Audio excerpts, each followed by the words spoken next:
Drawallers, shot callers, and everyone in between. Drywall UFC. A little bit of rebranding. You know, a little tweak here, a little tweak there.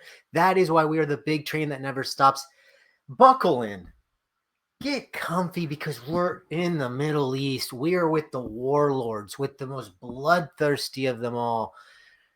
We're in Abu Dhabi. It's a banger of a card. We have Tommy Aspinall. Let's just dive right in. Let's talk about it. We have Tommy Aspinall with his board shorts taking on Serial Gane. Serial Gane, Mr. Frenchman, Mr. RoboCop, Body, Adi, Mr. G.I. Joe. And then in the co-main event, we have Cara, Virna Jandiroba, the special one, taking on Mackenzie. Get all the angles, cameraman, please. DERN. Oh man, it's gonna be a great one. I like the consistency that they have with the posters here with the Abu Dhabi cards with the it's at dusk. It's beautiful here. It's if you're still like going to Dubai and these places like Qatar and stuff like that, and you still think it's great, you need to be put on a list. You need to be put on a list. But they do know how to put on great fights. Bottom to top drywallers. Let's do it. Our picks here. Jacqueline AMORIM taking on Mizuki Inoue. Interesting. Mizuki coming in the UFC, I think. Am I wrong? No. She hasn't fought in a while. This cat has not. Yeah, that's what it is. I hadn't been keeping tabs of Mizuki. She got lost in the shuffle. 2 years now. I thought maybe she had been out and come back, but tough challenge here against Jacqueline AMORIM. I think a bit of a clash of styles. Just AMORIM is just so intense with the grappling. I do think that this is a bit of a mismatch, especially for somebody with that amount of ring rust. I thought maybe she'd been getting some scraps in other organizations. No. What is the odds here? I'm gonna try to get through this one. Jacqueline minus 350, minus 425 makes sense. Let's highlight it because Jacqueline is always good with the drawers. I do think she probably subs her. She's just high T. She brings it. Probably first round. I just think that she's gonna melt her with that. She's so nasty when she cranks on something. She's gonna finish them. So it's gonna happen. Let's move on. Azat MAKSUM taking on Mitch Raposo, another one that I think is going to be pretty easy. But you never know. It's MMA. We know how things are. I like Azat. Dude, I've been a victim of Azat before. And he does seem to actually go to his wrestling. No, will he play around down there enough? No, I think he gets it up on the feet.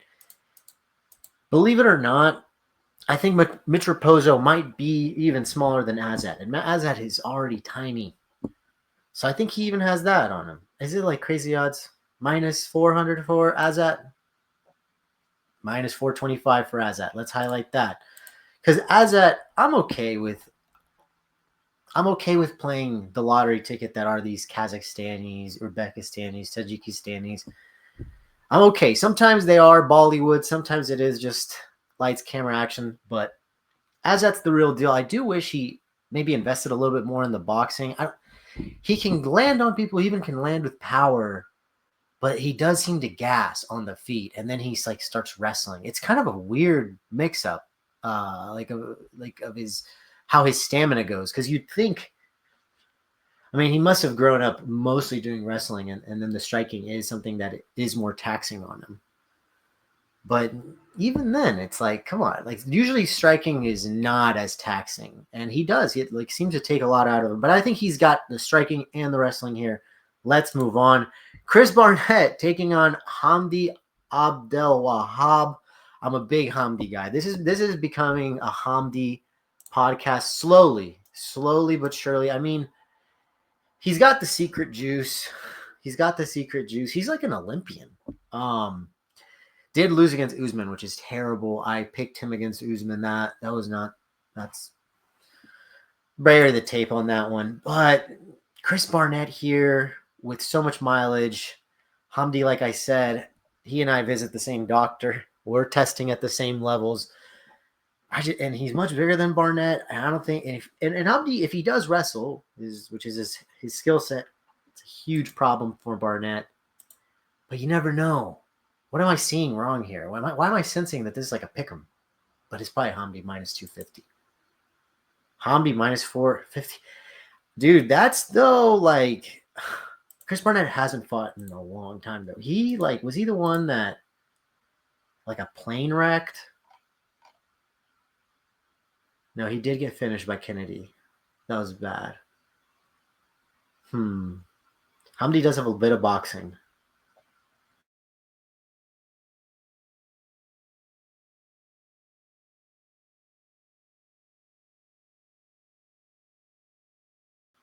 Get out of here. What are we doing? But yeah, I do like Hamdi, but I'm a little like buyer beware. No, Chris Barnett's also like 39, right? 39. Wow. Yeah, this is not a great matchup. Let's could be fun. Maybe Chris Barnett catches him with something, but I don't think he even has that kind of speed anymore. Let's move on. Jose Delgado taking on Nathaniel Wood. Dude, Nathaniel Wood, for as much as like the dude, I feel like he scraps a lot. He's always competitive. Doesn't get a lot of finishes. He's youngish. He's hitting the prime. He's in the prime. Look, he handled Morgan Charrier. Has handled a lot against Daniel Pineda. He did get caught up in some weird stuff. But look at these names. And he's consistently getting put up with these monsters. Like, never gets a crack at the top 15. That's kind of tough. Man. And I do this very, like, I might just talk about Nathaniel here the most. But because we should. Like, this is the guy we know more about, technically. He's had more fights. He's experienced. He even has some physicality at this weight class, and he's kind of long. But you can't help but think about what the fuck Jose Delgado has done to some people. And to a drywaller. Drywallers have had a great year so far. But, man, what he did to our baby, Hyder Emil, that was shocking. And it really, I mean, if my head wasn't already turned from his Contender Series, from what he did to the Special Forces guy, Connor Matthews, that really caught my attention. I mean, I said Jose Delgado was a drywaller right there. I said he was a drywaller right there. When you take the scalp of a drywaller, 9 out of 10 times you're going to become a drywaller. And that's truly what happened, man. Dude. And he took some shots from Hyder, but he truly broke him. His style, his shot selection. I talk about this maybe a little bit too much, but I think it's one of the traits that you should most look out for in a mixed martial artist. What are the techniques, especially what I'm talking about here is the striking. What are the techniques, the shots that they are looking for in certain scenarios? Are guys not understanding range and crashing in with jabs that don't do a lot of damage? Are guys leading with hooks? Are guys not finishing combos maybe with some kicks or with with something off rhythm? Things like that. But and shot selection is how you can really understand, like, okay, this guy, and I think it also has to do with urgency. Like, this guy is trying to end fights. This guy's trying to get damage. Guys that have great shot selection are like John Silva. Who else do I like? Vinicius Oliveira. At Joshua Van, in terms of like finishing combos with things that's the last shot you kind of think about, and then it sets you up for the next combo. Who's the other guys that I really like? I mean, he's going to fight on this card, Azamat Murzakanov. I don't know. I think that fight is very close, but that's a guy that when he throws, it's with a lot of bad intentions. And I think that is Jose Delgado. I really don't think that Wood has ever had to fight a guy that can match him with the craftiness, with the striking. I mean, not recently. And so I think Delgado runs him over, man. What are the odds here? I do think Delgado's probably a heavy favorite. Minus 350. Wow, there's your first greater value, better choice bet of the night. That's wild value. I've just seen enough. I mean, and Delgado is just such a mean-spirited guy. He doesn't care that you have to go home to your family and that you might not be talking the same after you fight with Delgado. I like that. I think he's a nasty motherfucker, and I'm gonna pick him here. All right, let's move on. Walter Walker taking on Louis Sutherland. I don't know what the hell we're doing.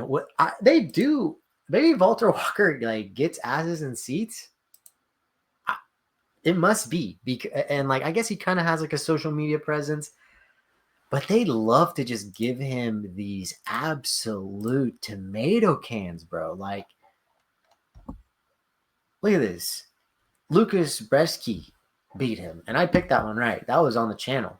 I believe it was on the channel. Now, I might have written about that one.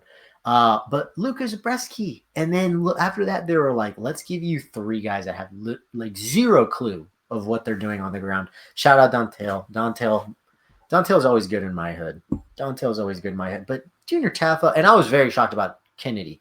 Junior, that happens. The Taffa brothers aren't built for, they're not built to understand those types of things. They're brawlers. They're guys that you'll find at the cantina. Kennedy, though, that was pretty wild. I do think that if they run that back like 100 times, Kennedy wins 65. But he handled it. And instead of pushing him, they're giving him this guy, Louis Sutherland, which I'm also a pharmacist, big pharmacist, like friendly with the pharmacist guy, as from what I can tell. And not really good. Not really great competition that he had to face up against. Kind of irregular, kind of a terrible gas tank. I don't really know. I could even see Walter like sparking him because the guy's footwork, the guy's hand speed is just really not there. What is it? Walter minus 500? Minus 385. That's even better value. That's crazy. That's better value than Azat, so I'm going with it. Let's move on. Abdul Karim Al-Sawadi. Wow. Taking on Mateus Camilo. Let's talk a little bit about Al-Sawadi because he is coming off of a brutal finish. Yeah, Loic put his lights out. He has taken time. He was supposed to fight some Balaji. Man, he's had 3 canceled bouts. What has that been about? I only remember 2 of these. Oki withdrew because Oki didn't want to wrestle probably. Levitt withdrew. Levitt didn't want to wrestle. And then Al-Sawadi, I think he would have handled Guram. I do think he's taken probably enough time now. Probably enough time to heal that bad knockout. And yeah, like I liked Al-Sawadi. I think his gas tank is insane. He's one of those guys that they can look tired, but they're still like throwing up takedowns and single legs and just pushing. I really like that about the kid. But Mateus Camilo is nasty. This is a tough matchup for him. I thought against Gabe Green, Gabe Green came back into the Gabe Green hadn't fought also in like 2 years, and I picked against him. He came back absolutely chomping at the bit, and but Camilo was handling himself.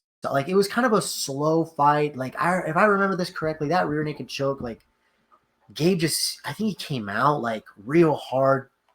Gabe was boxing him up. But I like this Mateus Camilo guy. I like him. I watched some of his tape. I watched some of his stuff, and he's a true 170. I think dude is like great athlete. But he's going down. Oh, was this the first fight Gabe Green had at 155? He dropped down. Did they fight at 170? No way. No, they fought at lightweight. Yeah, it was when Gabe Green was coming back down. I didn't think he was going to look good. And I like the Mateos Camilo tape. But I am going to go with El Sawadi then. I am going to go with El Sawadi because I liked El Sawadi. I just like his pressure. I like the dude's toughness. He can take a shot. Like what him and Loic were doing to each other, just nasty stuff, lively shit. Like it was a crazy scrap. And are they gonna say, because I did see something in the Mateos Camilo tape, is Camilo gonna be like favorite minus 170, minus 200? Camilo slight favorite. He is young, and Sawadi, he's starting to hit like those. He's like 33, 34. Now he started. Okay. Now I like Sawadi, and I think he is tough, and I think that he can. If we saw that Gabe Green was giving Mateos those kind of issues, although he did box him up more in the first round, which is also not great because Al Sawadi has a little bit of boxing. He kind of wings stuff a little bit. I like Al Sawadi here. I did like a decision, like just a nasty, grimy decision. I have been seeing some finishes. So, ABDELWAHAB is gonna decision him somehow. It's gonna be not great. I'm not expecting fireworks there. Let's move on. Mateusz Rebecki taking on Ludovic Klein. Whoa, what a good fight. What a good fight. Let's talk about Rebecki, man, because he has course corrected so hard since the Ferreira fight. I feel. Wait, against Duncan, that I was trying to, man, I memory hold that. Because the Oral By performance, that, I love Oral By. Him and I were in the cave together doing shadow puppets. It's awesome. But like, Rebecki, I think, yeah, he was a little bit too small for Duncan. Damn. Why do I want to pick Rebecki here against Ludovic Klein, who did just... He was also on a tear since he like decided to go bald and embraced it. Look at these names. Look at these scalps that he was taking. Some impressive, some not, but Ignacio Bahamondes. He knew how to fight fire with fire there. And then, yeah, Gamrot most recently very much let me down. I thought he had better wrestling than that. But we know Gamrot's the gamer. Interesting fight. Why do I want to say Rebecki wins? Because I just think that he actually... can match the wrestling. I don't think Ludovic can smush him. And Rebecki is just kind of crazier. Kind of more down to hit him and be hit. Is this like a pick'em as well? Klein. Okay, well, there. I don't know. We'll highlight it. But that could be a dog barking off the collar with Rebecki. I do like Rebecki. Ludovic Klein, though, man.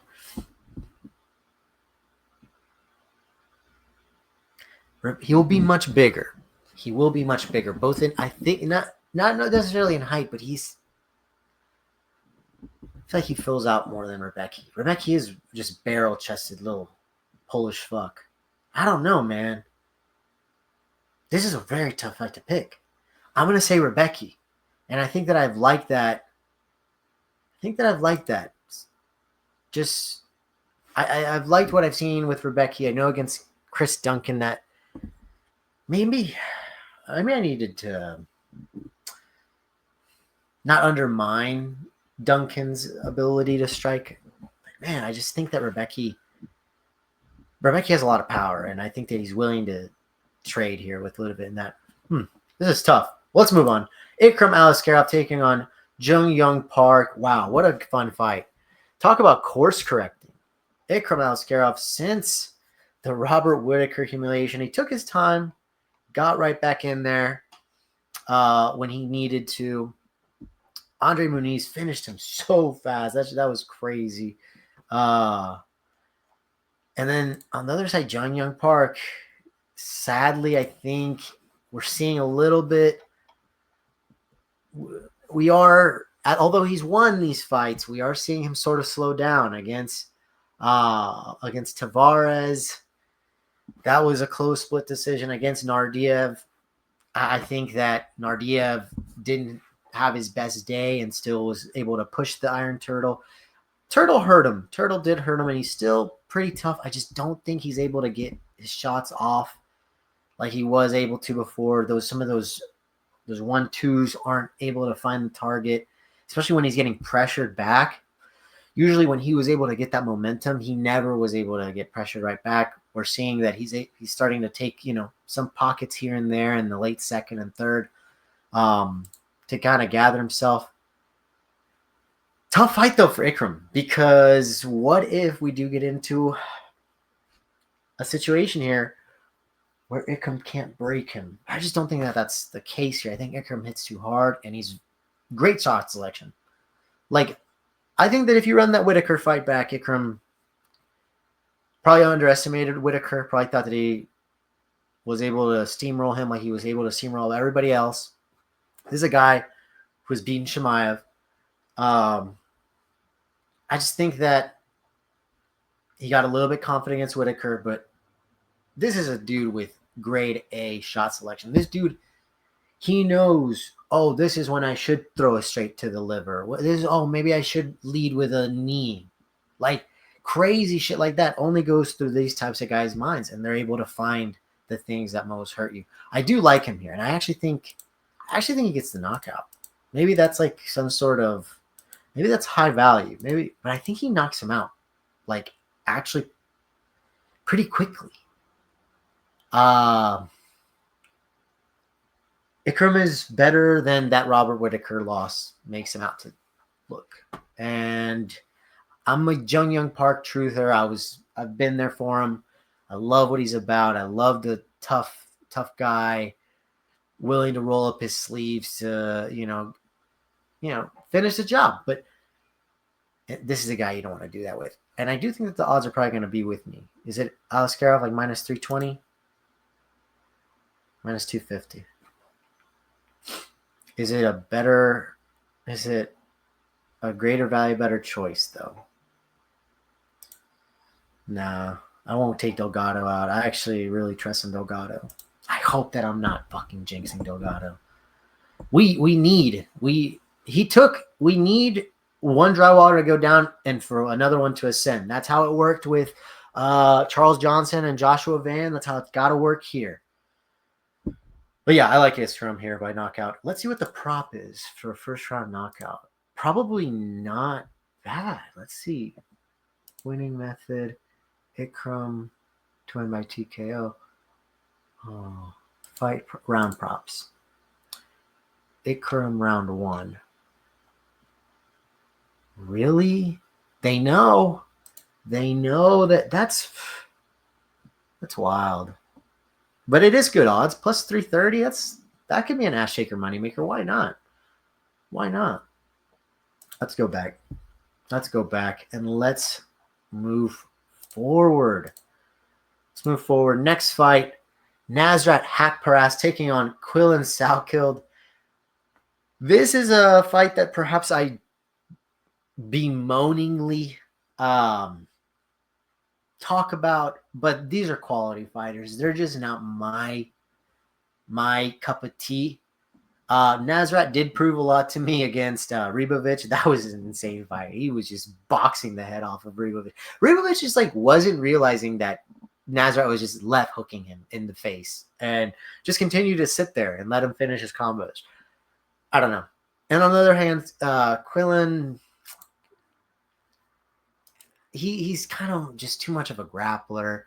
And from what we've seen, like Anshul Jubilee, not the best competition. Against Yanal was putting it on him. And I think that he did show that he has levels on the grappling with the wrestling.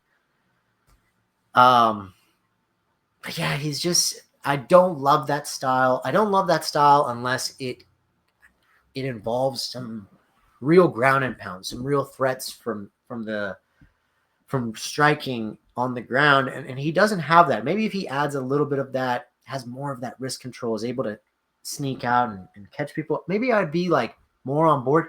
He always has an insane gas tank. Cause I was saying earlier, to be able to wrestle like that, be able to grapple like that, it's some crazy output. So he does have that, but don't love his style. And I think Nasrat does know how to wrestle. And I don't know, is Quillan a natural 155? I feel like he's a little light. Has he always been a lightweight? I just don't feel like he fills out like that. And I think Haqlarast actually is kind of a bigger. He's kind of broad, kind of has like this big wingspan. Hits hard. We're realizing, man. So I'm not a huge fan of either of these guys, but I see the potential. I like Haqlarast here to get a decision because I do know that SALKILD has a little bit of that Aussie, schizophrenic, manic, depressive, penal colony DNA, which I like, but I think Haqlarast his striking is just too much for him, and he'll be bigger. And I think he'll be able to reverse and kick him off him if Quillen starts grabbing for toes. What are the odds here? Is this like a pick'em? It's got to be like a pick'em, right? Yeah, a pick'em. But the books like Quillen. The books like Quillen a little bit more. Wow. He is a little psycho. Like he doesn't, but I think that bites him in the ass because someday you're going to fight somebody that just knows how to hit you and keep you off their feet. Like, and that's what's going to happen here. It's a tough fight to pick, but that's where I'm leaning. Let's move on. Alexander Rakic taking on Azamat Murzakanov. Ooh, kicking off the main card. Azamat Murzakanov, as you all know, if you've been here since the beginning, since the inception of this revolutionary channel, you know that we're Azamat Murzakanov fans. You know that he is one of the heads of Drywall security detail. He, especially recently with his PED sanction, never seen anybody better. Never seen anybody better. Great interrogator, great at tracking people down, great at keeping his mouth shut, and a great striker. But he's taking on the toughest fight that he's ever had to face, man. Like, this is the toughest opposition. Like I mentioned, he is having a little bit of a layoff for, whatever. But he handled it well against Brinson Ribeiro. Brinson had a little bit of spots there. And yeah, I'm worried. But I do want to talk about how great of a striker he is and how fast he is and how unassuming he is. You look at him, he's kind of a soft body. Kind of looks like he should be playing catch in the backyard with his kids. But boy, is he just clean with the hands. And Sambo, like, he does know wrestling. He knows how to keep people off. And I have seen him dig in on some single and double legs. And he can land some ground and pound, which I do appreciate. But most of his work is on the feet. But, man, he is like 5'10". He's 5'10" king. He's a 5'10" king. And he's fighting at 185. He might even be shorter. And let's talk about Mr. Rakic, who is a short bus king as well. I like Rakic. I think he lacks a little bit of toughness, but he brings it. He goes out on his shield. I appreciate that about him. Obviously here on a 3-fight losing skid. But I think that the Yuri fight, that first half of that fight, if he's able to channel that in this fight, Azamat's going to have a lot of problems because he was able to kick the leg off of Yuri. He was able to keep his distance. He was able to box, which sometimes I worried about his boxing. I know he can kick really hard, but I worried about Rakic's boxing, especially just getting the hands back. Like, he can hit you and hurt you, but people were just able to just land back on him. And Azamat doesn't have one of the keys that Jan and Yuri had to respond to Rakic was also leg kicks. Obviously, Blahovic took his leg home with him, but Murzakanov isn't going to have that because that's a weapon that is reserved for the tall man, really. At least for the longer man in whatever fight. Because if you're throwing the kick, it's really to hurt here, and that's not really Azamat's strength. So, yeah, Azamat's just going to have to crash in. I actually don't like this man. But is it Azamat? Is Azamat the favorite? If we get Azamat with good value, we're going to... If he's like a minus 200, I'll take him. Racket. Nah. You got to believe. I mean, it's a drywaller. It's a drywaller. That we're going to have two greater value, better choice bets. I thought that I had seen that Azamat was big favorite. No, we got to go Azamat. I just feel like, yes, perhaps I'll either look real smart, real bright, you know, sharpest tool in the shed, or I'm going to look like an idiot bum. But I do think that shot selection is what it's going to come through here, and Rakic is going to get, like Mirzakhanov finds people's soft spots. He finds your button, and Rakic, if we know anything now, is that might be his undoing, is he doesn't know how to really sit in the suck. He does not embrace it, the suck.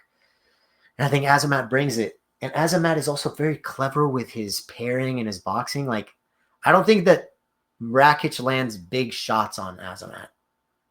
Azamat's also very quick. 5'10" kings, very quick. Much quicker than Rakic here. Man, I like this. If Rakic is able to kick him, though, problems. But I'm going to go Mirzakhanov round one. It's a drywall. We stand by our man's side. We stand by our man's side. Simple. You don't break the rules. Let's move on. Alexander Volkov taking Jailton Almeida. Volkov, let's talk about him because I actually think that this is who should be fighting for the heavyweight title. He has looked so fucking good. Since getting knocked out by Aspinall, pretty much. Against Pavlovich, though, that was such a statement win. I think against Gane, I really think he won that fight. And if he were to do it all over again, I think he would choose different paths to victory. I don't know. He really should have been the one. He should have been the one. But he's got a really tough matchup here, sadly. I just think that Jailton, I'm going to pick Volkov because I'm a man and because there's such a thing as dignity.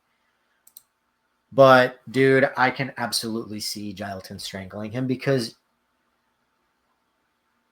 I think Jailton, you run back that Curtis Blades fight. He figures out a way to stay away from those shots from Blades. And Jailton, his level of grappling and his athleticism is pretty head and shoulders above like most of these heavyweights. But Volkov is pretty athletic and he's super tall, obviously. I just think that, man, maybe I'm getting more confident as I think about it. Like, yeah, Volkov is pretty nimble. He can sort of, I just feel like that cage runs out quick for him, and then Jailton can just drag him.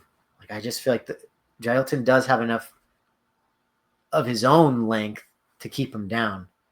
Hopefully not. I'm going to ride with Volkov. I'm going to ride with the fact that, like I said, I don't like that style. I don't like guys that just look for the takedown to get submissions. Like, I like for takedowns to be a holistic approach, as the libs say. Like, you gotta land some ground and pound, gotta threaten the submissions, gotta threaten just sitting on their fucking head. Like, there's a mixture of all those things, and Jailton's a little bit too one-track minded, so I like Volkov here. What are the odds? Is Volkov like a minus 250? Dude, give me a break. We have to rearrange the whole board. And honestly, I do want to pick this over REBECKI. I want to pick this over REBECKI as the dog barking off the collar bet. I want to pick it because I know Volkov has that experience. I know that Volkov is also a pretty clever fighter. Like, that if, let's say, round one goes really poorly for him, he's going to be able to adjust. He's not – he doesn't fight with that much ego. And I also think that the kicks for him could be a key here that could slow down Jailton. maybe not opening up with kicks, but finishing some of those 1-2s with some kicks could be nice. And I see that. I think that Volkov, I mean, I just have to send him a message. You know what I mean? Like, we have tentacles. We have our network is everywhere. Don't worry.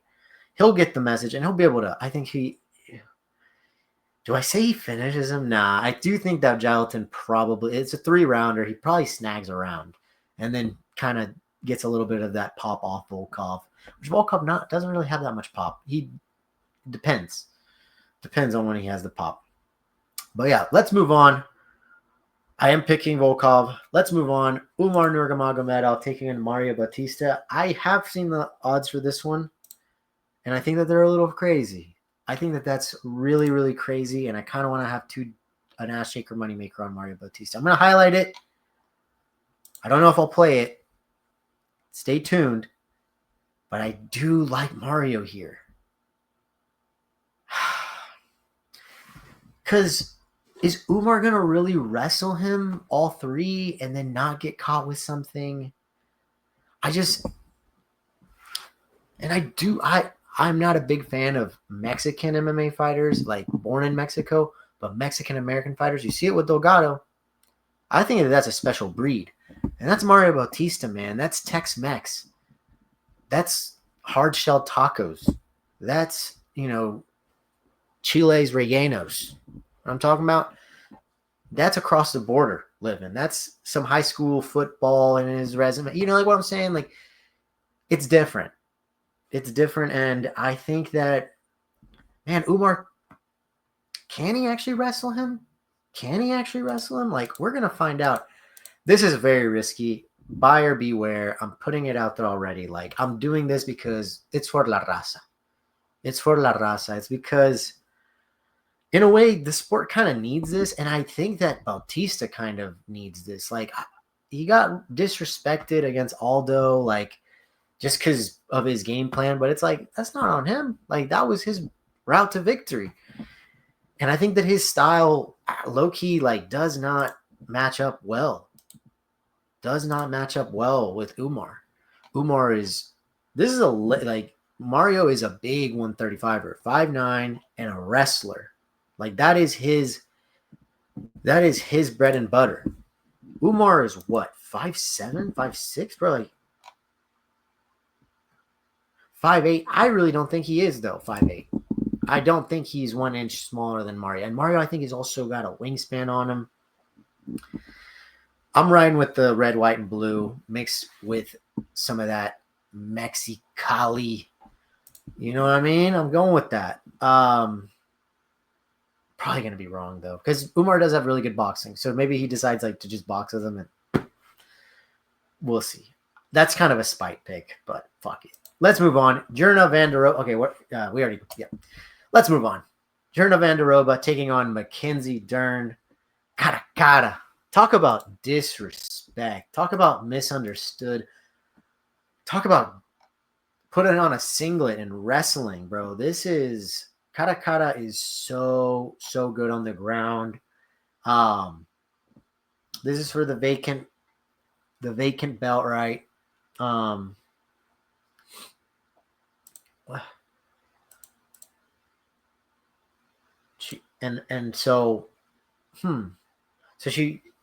This is actually her first defense. I misremembered that. But no, man, look at some of these names. Look at some of these names that she has on her list. Angela Hill, 3 years ago. If Angie is still kicking about now, thriving, man, 3 years ago, she was a different beast. Amanda Lemos, Lupe Godinez, Drywaller, Lupe Godinez. Come on now. And we're just Kata isn't officially a Drywaller, but I think a title defense would definitely cement that.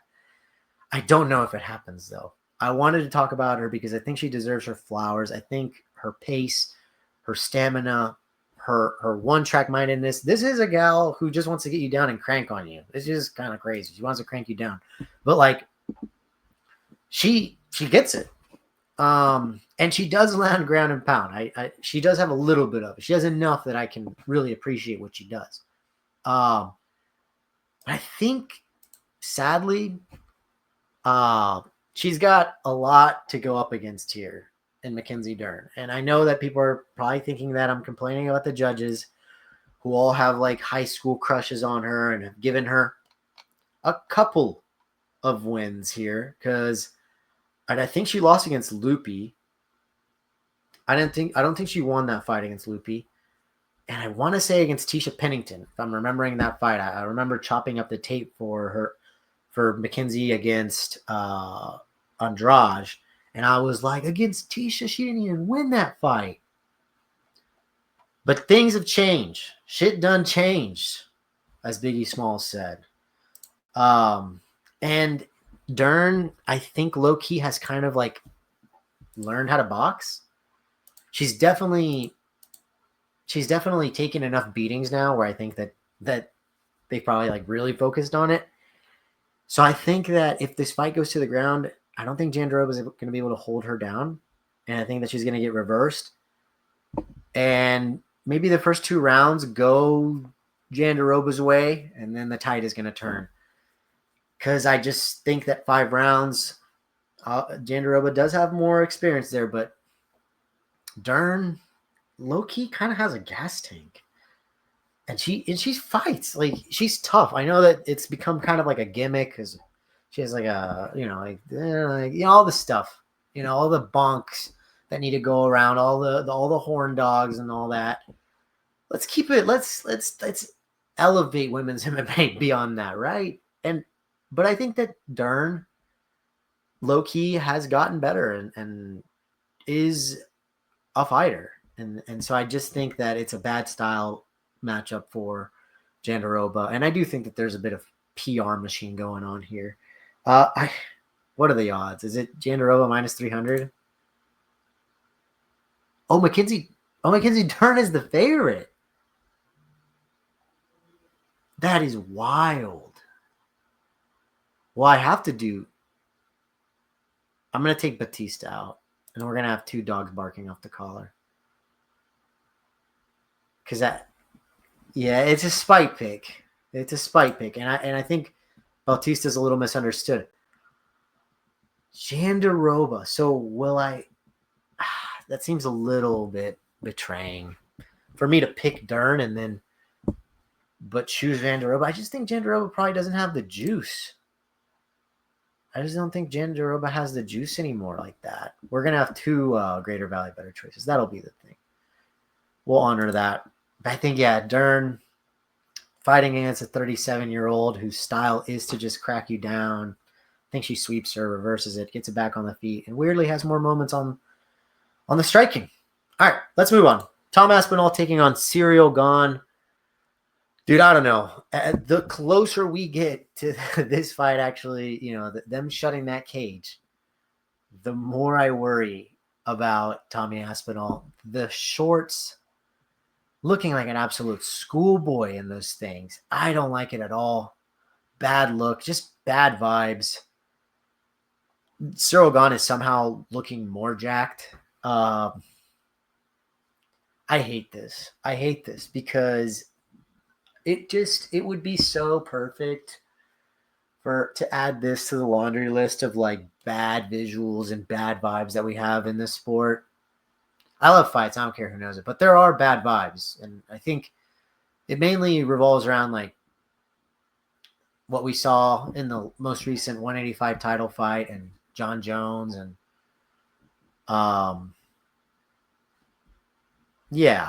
I think that 185 is kind of a mess to me.